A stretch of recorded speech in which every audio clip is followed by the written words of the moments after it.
Hello, everyone. Paul Elam here again with another message from A Voice for Men. Years back in another life, I used to teach at seminars and conferences that provided continuing education units for professional recertification.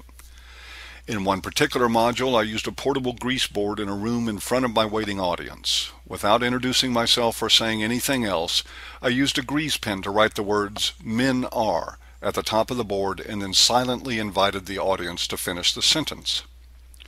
Almost invariably, pigs or dogs was the first offering, accompanied by a room full of good-natured chuckles. I would nod my head and write it down on the board and return to the audience, still silent, for more.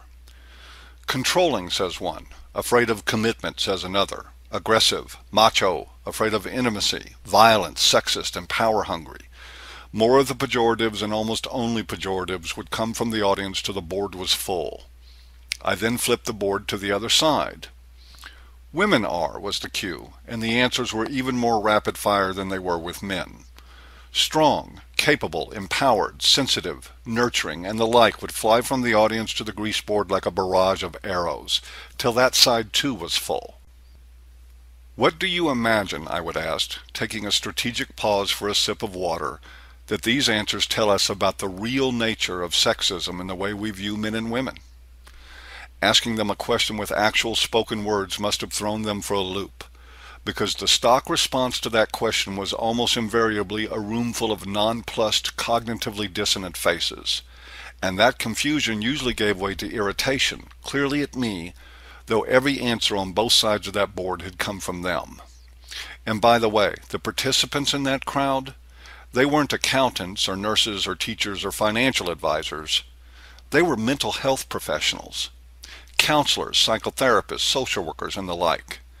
The very people we love to imagine possess the objectivity to rise above the mindset of bigotry and sexism, and the people, despite our want of faith in their work, the least likely to actually do it.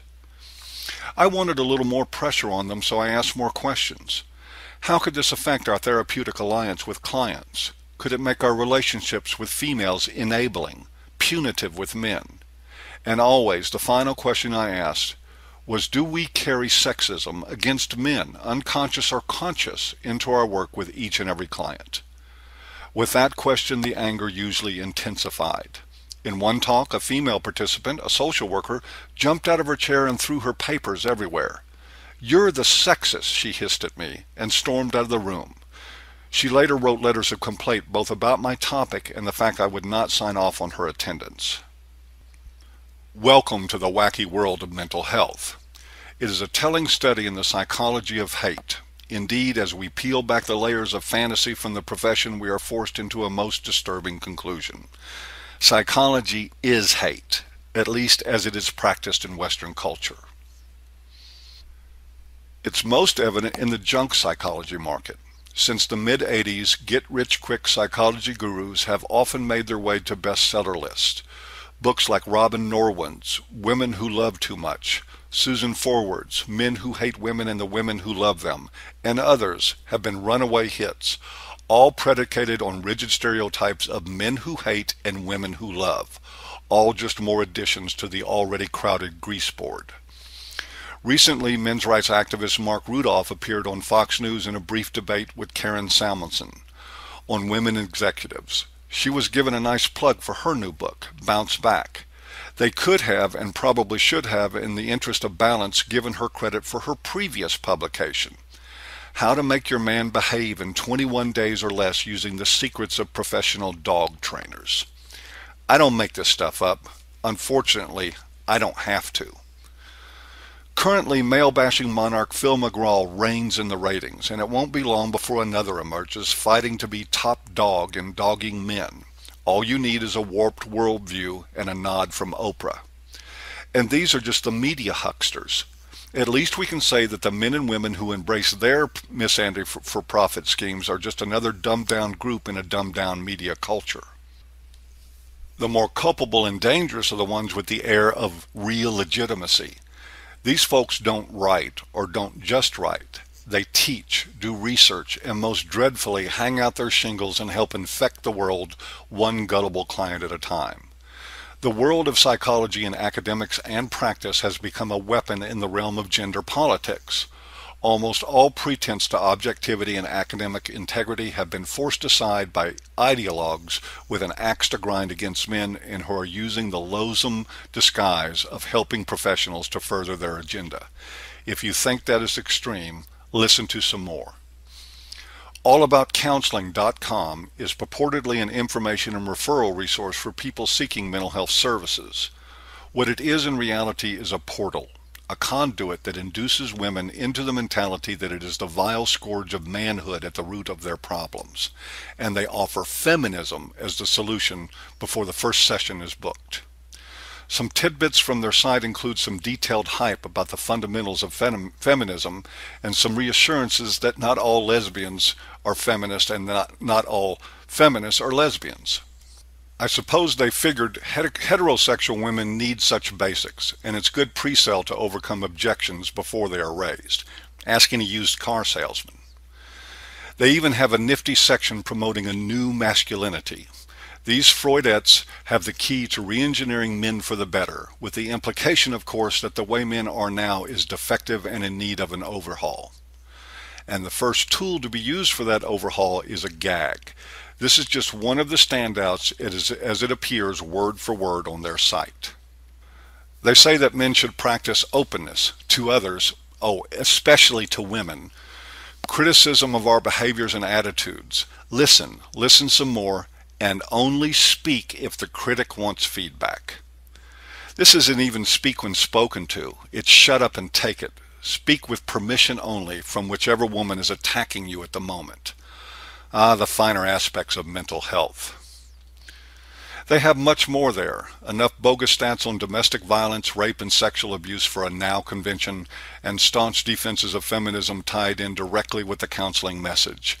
Their ultimate point is clearly that sound mental health for women depends on embracing feminism and with it the hatred for men. Sound advice for those seeking love and intimacy if I ever saw it. At this point, the grease board is showing more grease than board. And I wish I could say that this was the bottom of the pit, that the infection stopped there, but we are still dealing more with the symptoms than the actual disease. Enter the American Psychological Association and its Division 51 group, the Society for the Psychological Study of Men and Masculinity, SPSMM. You can pronounce the acronym SPASM if you want to. I do, and I think it fits. Here are two of the bullet points from the mission statement on their homepage, out there for the world to see.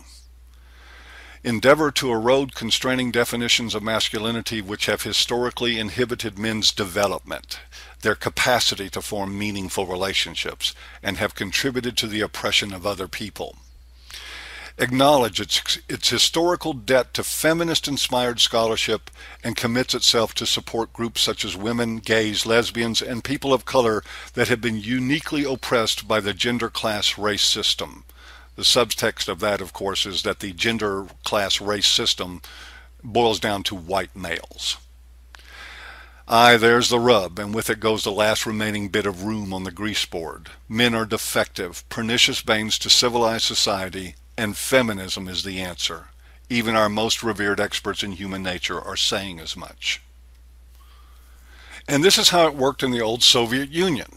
It is wise to consider that in the Solzhenitsyn era of gulags and iron-fisted reactions to political dissent, that most of the dissidents were imprisoned in mental health facilities, the logic being that if you disagreed with the state, there must be something wrong with your mind.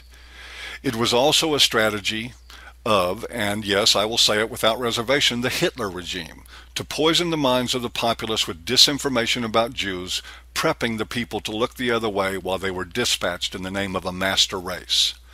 The plans for men may be less extreme and of longer duration, but it is happening nonetheless. Men are being marginalized year after year. Their numbers in college graduating classes are waning, 42% at last count. They have lost over 80% of the jobs in the current recession. They are dying by suicide and all other manners of death at rates that make women's lives look like vacations in Fiji. It's hell having all this power. It's a wonder how we find time to oppress the world with it, much less twirl our mustaches and snicker while we do it. but the anti-male hate machine keeps grinding away. Spasm would no doubt classify the men's rights movement as a mass shared psychosis and men's rights activists individually as sociopaths.